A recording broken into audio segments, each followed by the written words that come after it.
അതിനകത്തിൽ detail ആയിട്ടുള്ള project, അതിൻ്റെ scope കാണും, അതിൻ്റെ ടൈം ലൈൻ കാണും, കോസ്റ്റ് കാണും. നേരെ മറിച്ച് LOA എന്ന് പറഞ്ഞു കഴിഞ്ഞാൽ ലെറ്റർ ഓഫ് അവാർഡ്, അതായത് കൺസ്ട്രക്ഷൻ ഇൻഡസ്ട്രിയിൽ MEP റിലേറ്റഡ് ആയിട്ടുള്ള ഐറ്റങ്ങളാണ് നമ്മൾ ഇൻട്രൊഡ്യൂസ് ചെയ്യുന്നത്.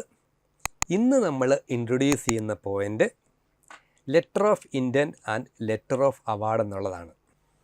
എന്താണ് ഈ letter of intent and letter of award? നമുക്കറിയാം, കൺസ്ട്രക്ഷൻ പ്രോസസ്സിൽ ഒരു ക്ലയൻറ്റ് അല്ലെങ്കിൽ പ്രോജക്റ്റ് മാനേജേഴ്സ് ടെൻഡർ ഫ്ലോട്ട് ചെയ്യും. ടെൻഡർ ഫ്ലോട്ട് ചെയ്ത് പല കോൺട്രാക്ടേഴ്സ് ടെൻഡർ ചെയ്യും. സ്യൂട്ടബിളായിട്ടുള്ള കോൺട്രാക്ടേഴ്സിനെ ഷോർട്ട് ലിസ്റ്റ് ചെയ്യും. ഷോർട്ട് ലിസ്റ്റ് ചെയ്തിട്ട് ആ കോൺട്രാക്ടേഴ്സിന് അവർ നോട്ടിഫിക്കേഷൻ ഏതാണ് സ്യൂട്ടബിളായിട്ടുള്ളത് അവാർഡ് ചെയ്യാനുള്ള കോൺട്രാക്ടേഴ്സിന് അവർ നോട്ടിഫിക്കേഷൻ കൊടുക്കും. നിങ്ങൾക്ക് കോൺട്രാക്റ്റ് തരാനുള്ള ചാൻസ്, നിങ്ങൾക്ക് തരാനുള്ള ഇൻറ്റൻഷനുണ്ട്. അതാ ലെറ്റർ ഓഫ് ഇൻറ്റൻറ്റ് നിങ്ങൾക്ക് തരാനുള്ള ഇൻറ്റൻഷനുണ്ട്. ഇത് കൊടുക്കുന്നതുകൊണ്ട് അഡ്വാൻറ്റേജ് എന്താണെന്ന് വെച്ച് കഴിഞ്ഞാൽ, ഈ കോൺട്രാക്ടേഴ്സിന് കോൺട്രാക്റ്റ് അവാർഡ് ചെയ്യാൻ മുമ്പുള്ള പ്രോസസ്സുകളൊക്കെ നേരത്തെ ചെയ്യാൻ പറ്റും. എക്സാമ്പിൾ, മാൻ പവർ റിക്രൂട്ട്മെൻറ്റ് അവർക്ക് ഷെഡ്യൂൾ ചെയ്യാൻ പറ്റും. എക്യുപ്മെൻറ്റ് ഓർഡറിങ് അവർക്ക് ഷെഡ്യൂൾ ചെയ്യാൻ പറ്റും. ഇങ്ങനെയൊക്കെ ഉള്ള കാര്യങ്ങൾ അവർക്ക് മുൻകൂട്ടി ചെയ്യാൻ പറ്റും. പക്ഷേ ലെറ്റർ ഓഫ് ഇൻറ്റൻറ്റ് കൊടുക്കുന്നുണ്ടെങ്കിൽ അത് ലീഗലായിട്ട് അത് ബൗണ്ടല്ല. കോൺട്രാക്ടേഴ്സിന് അതിനകത്ത് നിന്ന് വ്യത്യാസം, ക്ലയൻറ്റിന് അതിനകത്തിൽ നിന്ന് വ്യത്യാസം വരുത്താം. ടേംസ് ആൻഡ് കണ്ടീഷന് വ്യത്യാസം വരുത്താം.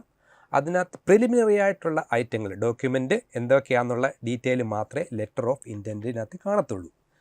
നേരെ മറിച്ച് ലെറ്റർ ഓഫ് അവാർഡ് എന്ന് പറഞ്ഞു കഴിഞ്ഞാൽ അവർക്ക് അവാർഡ് ചെയ്തു എന്നുള്ള നോട്ടിഫിക്കേഷനാണ്. അത് ലീഗലി ബൗണ്ടഡ് ഐറ്റമാണ്. അവാർഡ് ചെയ്യുന്നുണ്ടെങ്കിൽ ആ ലെറ്റർ ഓഫ് അവാർഡിനകത്ത് terms and condition, duration, details ആയിട്ടുള്ള എല്ലാം കാണും. LOAയ്ക്കകത്ത് ക്രൂഡായിട്ടുള്ള ഇൻഫർമേഷനെ കാണത്തുള്ളൂ. ഡ്യൂറേഷനോ അല്ലെങ്കിൽ എത്ര പീരീഡ് കോൺട്രാക്റ്റ് വാല്യൂ കാണത്തുള്ളൂ. പക്ഷേ LOAയ്ക്കകത്താണെങ്കിൽ അവർക്ക് കോൺട്രാക്റ്റ് ഡീറ്റെയിൽസും ഡ്യൂറേഷനും എല്ലാം കാണിച്ചിരിക്കും. LOA കിട്ടിക്കഴിഞ്ഞ് കഴിഞ്ഞാൽ ക്ലയൻറ്റിന് കോൺട്രാക്ടറുമായിട്ട് വീണ്ടും നെഗോഷിയേറ്റ് ചെയ്യാനുള്ള അവസരങ്ങളുണ്ട്. നേരെ മറിച്ച് LOA കൊടുത്തു കഴിഞ്ഞ് കഴിഞ്ഞാൽ ക്ലയൻറ്റിന് കോൺട്രാക്ടറുമായിട്ട് നെഗോഷിയേറ്റ് ചെയ്യാനുള്ള ചാൻസ് കുറവാണ്. ഇതിൻ്റെ പർപ്പസ്, LOI ആൻഡ് LOAൻ്റെ പർപ്പസ് എന്തുവാണെന്ന് നോക്കാം. നമുക്കറിയാം, കോൺട്രാക്റ്റ് സാധാരണ ക്ലയൻറ്റ് അവാർഡ് ചെയ്യുന്നുണ്ടെങ്കിൽ, ടെൻഡർ കിട്ടിക്കഴിഞ്ഞുണ്ടെങ്കിൽ അതിനകത്തിൽ നിന്ന് 2-3 കോൺട്രാക്ടേഴ്സിനെ ചൂസ് ചെയ്യും.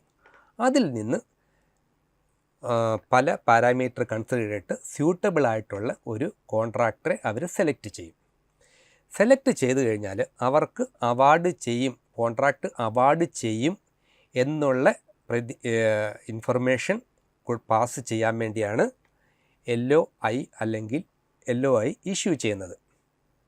അതിൻ്റെ പർപ്പസ് മെയിനായിട്ട് ഇങ്ങനെ സെർവ് ചെയ്യുന്നതിൻ്റെ ഉദ്ദേശം എന്താണെന്ന് വെച്ച് കഴിഞ്ഞാൽ,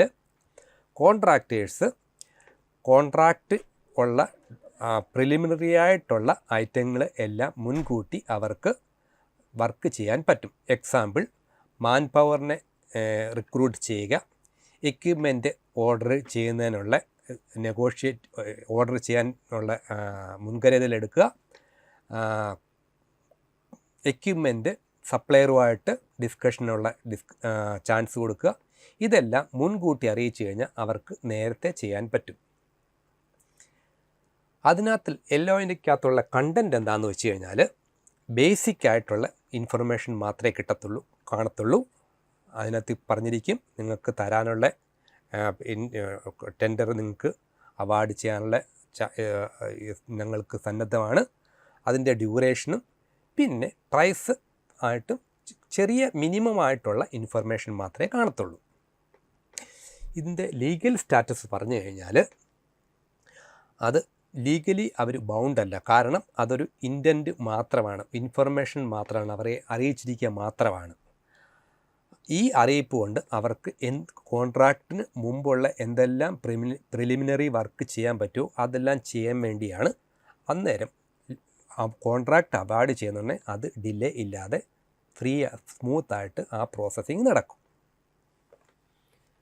വെൻ യൂസ്ഡ് എപ്പോഴാണ് നമ്മളിത് ഉപയോഗിക്കുന്നത് വെച്ച് കഴിഞ്ഞാൽ ബേസിക്കായിട്ട് കോൺട്രാക്റ്റ് ഫൈനലൈസ് ചെയ്യുന്നതിന് മുമ്പായിരിക്കും സാധാരണ LOI ഇഷ്യൂ ചെയ്യുന്നത്. LOA എന്ന് പറഞ്ഞു കഴിഞ്ഞാൽ ലെറ്റർ ഓഫ് അവാർഡ്, അതായത് ഒരു കോൺട്രാക്റ്റ് അവാർഡായി എന്നുള്ള നോട്ടിഫിക്കേഷൻ ക്ലയൻറ്റ് കോൺട്രാക്റ്റേഴ്സിന് കൊടുക്കുന്നതാണ്. അതിനകത്തിൽ ഡീറ്റെയിൽ ആയിട്ടുള്ള പ്രൊജക്റ്റ്, അതിൻ്റെ സ്കോപ്പ് കാണും, അതിൻ്റെ ടൈം ലൈൻ കാണും, കോസ്റ്റ് കാണും. നേരെ മറിച്ച് LOA എന്ന് പറഞ്ഞു കഴിഞ്ഞാൽ ലെറ്റർ ഓഫ് അവാർഡ്, അതായത് ഒരു കോൺട്രാക്റ്റ് ക്ലയൻറ്റ് ഒരു കോൺട്രാക്ടറിന് അവാർഡ് ചെയ്യുന്നു എന്നുള്ള നോട്ടിഫിക്കേഷനാണ് ലെറ്റർ ഓഫ് അവാർഡ്, അതായത് അവർക്ക് അവാർഡ് ചെയ്യുന്നുള്ള നോട്ടിഫിക്കേഷനാണ്. ചില കേസിൽ LOA ഡയറക്റ്റ് കൊടുക്കും, ചില കേസിൽ LOA കൊടുത്തു കഴിഞ്ഞിട്ടായിരിക്കും LOA കൊടുക്കുന്നത്. അതിൻ്റെ കണ്ടൻറ്റ് എന്തൊക്കെയാണെന്ന് വെച്ച് കഴിഞ്ഞാൽ അതിനകത്തിൽ പ്രോജക്റ്റിൻ്റെ ഡ്യൂറേഷൻ, പ്രോജക്റ്റിൻ്റെ ഡീറ്റെയിൽസ്, പ്രോജക്റ്റിൻ്റെ മോണിറ്ററി പാർട്ട് അതായത് കോസ്റ്റ് എല്ലാം വിശദമായിട്ട് എഴുതിയേക്കും. ഈ LOAയുടെ കൂടെ വേറെ അഡീഷണൽ ആയിട്ടുള്ള നോട്ടിഫിക്കേഷൻ അല്ലെങ്കിൽ അഡീഷണൽ ആയിട്ടുള്ള അറ്റാച്ച്മെൻറ്റ് ചിലപ്പം പ്രൊവൈഡ് ചെയ്തിരിക്കും.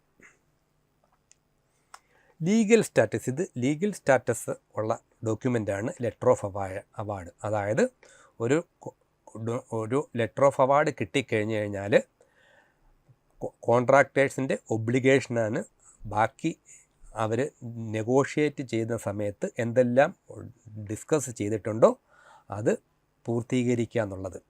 നെഗോഷിയേറ്റ് ചെയ്യുന്ന സമയത്ത് എന്തെല്ലാം ഡിസ്കസ് ചെയ്തിട്ടുണ്ടോ അതെല്ലാം ക്ലയൻറ്റ് പൂർത്തീകരിക്കാൻ ബാധ്യസ്ഥനാണ്. വെൻ ടു യൂസ്ഡ്, നേരത്തെ പറഞ്ഞ പോലെ ലെറ്റർ ഓഫ് അവാർഡ് സാധാരണ അവാർഡ് ചെയ്യുന്ന സമയത്തായിരിക്കും പ്രൊവൈഡ് ചെയ്യുന്നത്. അതിൻ്റെ കൂടെ ഇത് കോൺട്രാക്റ്റ് ഡോക്യുമെൻ്റായിട്ട് കൺസിഡർ ചെയ്യാം. ചെറിയ ചെറിയ പ്രോജക്റ്റിന് കോൺട്രാക്റ്റ് ഡോക്യുമെൻറ്റ്, വലിയ പ്രോജക്റ്റുകളാണെങ്കിൽ അതിൻ്റെ കൂടെ അറ്റാച്ച്മെൻറ്റ് കാണും, അല്ലെങ്കിൽ separate tender document signing off കാണും. പൊതുവേ ലെറ്റർ ഓഫ് അവാർഡ് എന്ന് പറഞ്ഞു കഴിഞ്ഞാൽ കോൺട്രാക്റ്റിലോ അല്ലെങ്കിൽ പ്രോജക്റ്റിലോ ഒക്കെ അത് കോൺട്രാക്റ്റ് അവാർഡായിട്ട് കൺസിഡർ ചെയ്യും. വിശദമായിട്ടുള്ള എന്തെങ്കിലും ഡീറ്റെയിൽ ഇതിനെക്കുറിച്ച് അറിയണമെന്നുണ്ടെങ്കിൽ ദയവ് ചെയ്ത് നിങ്ങൾ കമൻറ്റ് ബോക്സിൽ കമൻറ്റ് ഇടുക, നമ്മൾ റിപ്ലൈ ചെയ്യുന്നതായിരിക്കും.